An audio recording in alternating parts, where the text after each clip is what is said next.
भगवान के नाम पे कुछ दे दो साहब, 1 हफ्ते से कुछ नहीं खाया। ए साहब, कुछ दे दो ना साहब। साहब भगवान आपका भला करेगा साहब। ओहो, सुबह सुबह तेरी मनहूस सूरत देख ली, अब क्या भला होगा मेरा। ले पकड़, और अब भगवान के लिए पीछा छोड़ मेरा। इतना कहकर उस आदमी ने अपनी जेब से निकाले हुए 5 रुपए भीखू को पकड़ाए और वहाँ से तेजी के साथ निकल गया। और भीखू काफी देर तक उन 5 रुपयों को देखता रहा और फिर आसपास नजर घुमाते हुए सोचने लगा। 5 रुपए, इसमें क्या आएगा। वो सामने पराठे वाला खड़ा है, उसके पास जाता हूँ। फिर भीखू अपनी जगह से उठा और सड़क की दूसरी तरफ खड़े एक ठेले पर गया। ठेले पर एक आदमी गरम गरम आलू के पराठे सेक रहा था, जिन्हें देखकर भीखू की भूख और भी बढ़ गई। उसका मन कर रहा था कि वो तुरंत पराठों पर टूट पड़े, लेकिन फिर भी किसी तरह खुद को संभाले वो वहाँ खड़ा रहा। जब पराठे वाले की नजर उस पर पड़ी तो उसने गुस्से से कहा, यहाँ क्यों खड़ा है? चल रास्ता छोड़, कहीं और जाके हाथ फैला चल। भैया मुझे पराठा खाना है। ये लो, मेरे पास पैसे भी हैं। ये तो बस 5 रुपए, इतने में नहीं मिलता यहाँ कुछ। एक पराठा पूरे 10 रुपए का, समझा? जा, जब पूरे पैसे हो तब आना जा। भैया पर आधे पैसे तो है ना मेरे पास, तो आधा पराठा ही दे दो, बहुत भूख लगी है भैया। अच्छा, और फिर बचे हुए आधे पराठे का मैं क्या करूँगा? है यहाँ कोई ग्राहक आधा पराठा नहीं खरीदता, समझा? तो भैया फिर पूरा पराठा ही दे दो, भगवान तुम्हारा भला करेगा। भीखू ने इतनी बेबसी से ये बात कही थी कि उस पराठे वाले को भीखू पर दया आ गई और उसने 5 रुपए लेकर उसे पूरा एक पराठा खाने के लिए दे दिया। बस भीखू को यही तो चाहिए था। भीखू ने सिर्फ आधा पराठा ही खाया और बचा हुआ पराठा अपने झोले में डालकर वहां से चल दिया। यही भीखू की जिंदगी थी। कभी कुछ खाने को मिल जाए तो उसे भगवान का चमत्कार मानकर वो खुश हो लेता था, और जब नहीं मिलता तो उसे भी भगवान की दी हुई सजा मानकर रह लेता। उसे किसी से कोई शिकायत नहीं थी। भीखू एक पैर से लाचार था और उसका एक हाथ भी जन्म से ही नहीं था। उसकी इस हालत को देखकर कोई भी उसे काम पर नहीं रखता था। परिवार के नाम पर भी भीखू के पास कोई नहीं था, सिवाय कुछ उन बच्चों के जो उसी की तरह अपाहिज थे और भीख मांगकर अपना गुजारा करते थे। भीखू को जब कभी भीख में कुछ मिलता वो उसे उन बच्चों के साथ जरूर बांटता था। ले भाई राजू, ये तेरा, और मन्नू तू ये ले, और रीना ले, तू भी ले। भैया ये मन्नू का टुकड़ा मेरे टुकड़े से बड़ा है। हाँ तो क्या हुआ, खाने देना उसे, और तू चिंता क्यों करता है? भगवान ने चाहा तो कल और कुछ मिल जाएगा, और क्या पता आज से ज्यादा ही मिल जाए। भीखू की बात सुनकर वो तीनों बच्चे मुस्कुरा दिए और फिर चैन की नींद सो गए। भीखू के जैसे ये बच्चे भी अनाथ थे, लेकिन फिर भी अकेले नहीं थे। इनमें से जब कभी किसी को भी भीख मिलती तो उसे आपस में जरूर बांटते थे। बस इसी तरह इनकी जिंदगी चले जा रही थी। फिर एक दिन, साहब भगवान के नाम पर कुछ दे दो साहब। अब क्या चाहिए तुम्हें? अब जो आपकी इच्छा हो साहब, पैसे, खाना, कपड़े, कुछ भी दे दो साहब, इस गरीब का भला हो जाएगा। अभी रुको, मैं बाहर आकर तुमसे बात करता हूँ। इस आदमी का नाम राजेश था, जो देखने से ही काफी अमीर लग रहा था।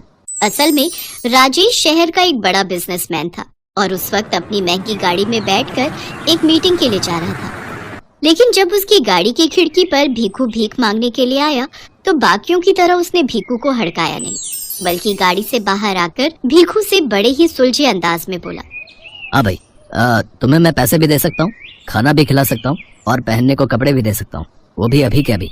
लेकिन एक समस्या है। कैसी समस्या साहब?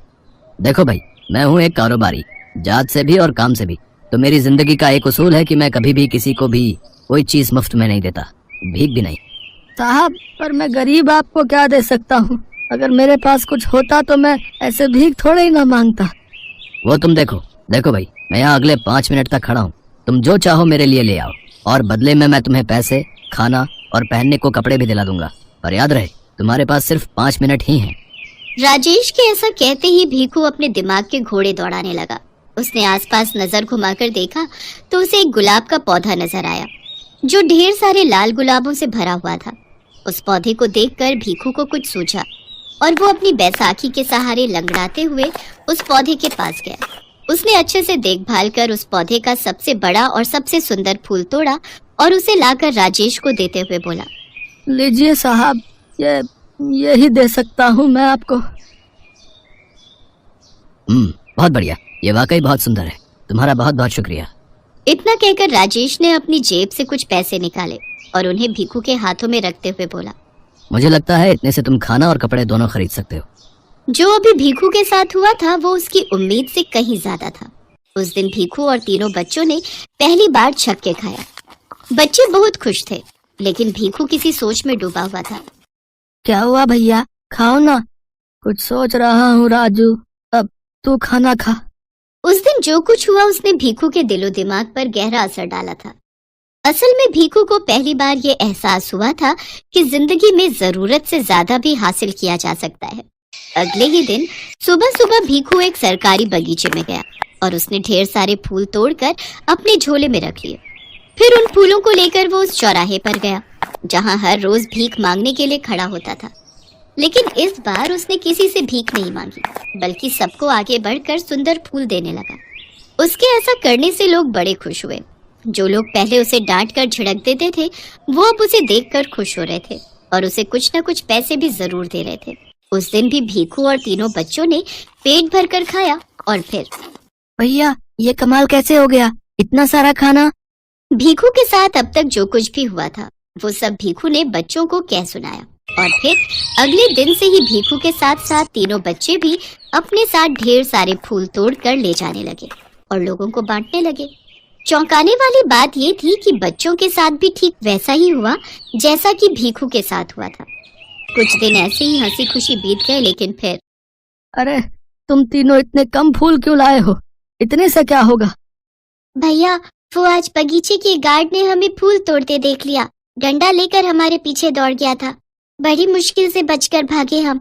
वो तो शुक्र करो कि इतने फूल तोड़कर पहले ही झोले में डाल लिए थे, लेकिन अब लगता है कि कल से उस बगीचे में नहीं जा पाएंगे। वो गार्ड हमें फूल नहीं तोड़ने देगा। अच्छा, ये तो बड़ी दिक्कत हो गई।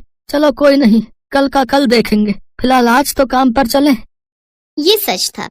लोगों को फूल बांटकर उनसे भीख लेना अब भीखू और इन बच्चों का काम बन गया था, लेकिन अब ये इतना आसान नहीं था। उस दिन जितने भी फूल थे उन्हें लेकर भीखू फिर से चौराहे पर गया। वो जाकर खड़ा ही हुआ था कि तभी वहां एक गाड़ी आकर रुकी। भीखू उस गाड़ी को देखते ही पहचान गया, क्योंकि वो गाड़ी राजेश की थी। साहब साहब ये लीजिए साहब, ये आपके लिए। शुक्रिया दोस्त। दोस्त? आपने मुझे दोस्त कहा साहब? हाँ, क्योंकि अब तुम भी मेरी तरह ही कारोबारी हो गए हो। तुम्हारे बारे में सुना मैंने, यहाँ सब तुम्हारी ही बात करते हैं, तुम्हें फूलों वाला भिखारी कहकर बुलाते हैं और कई लोग तो तुम्हारा इंतजार भी करते हैं। लेकिन अभी भी बस एक दिक्कत है कि लोग तुम्हें अब भी भिखारी ही मानते हैं। ये मुझे अच्छा नहीं लगा। इतना कहकर राजेश ने फिर से भीखू के हाथ में कुछ पैसे रखे और वहां से चला गया। उसके जाते ही भीखू एक बार फिर सोच में पड़ गया। एक बार फिर राजेश ने भीखू को नई दिशा दी थी।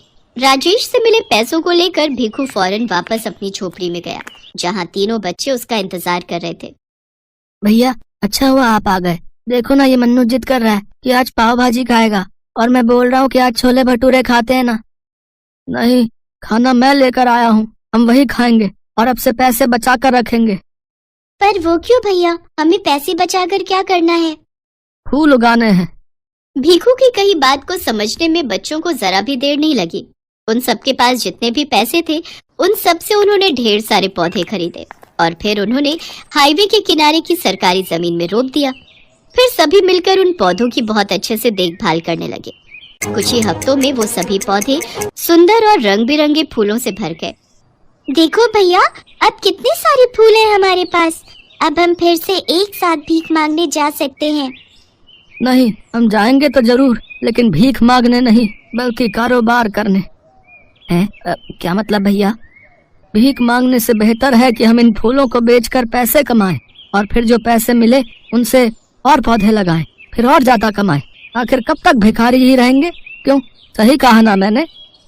भीखू ने आज कुछ ऐसा कहा था जिसे सुनकर तीनों बच्चों को बहुत ही अच्छा लग रहा था, क्योंकि अब वाकई उन्हें जो भविष्य दिख रहा था वो एक भिखारी होने से कहीं बेहतर था। भीखू भी तैयार था फूलों वाले भिखारी से फूलों वाला कारोबारी बनने के लिए।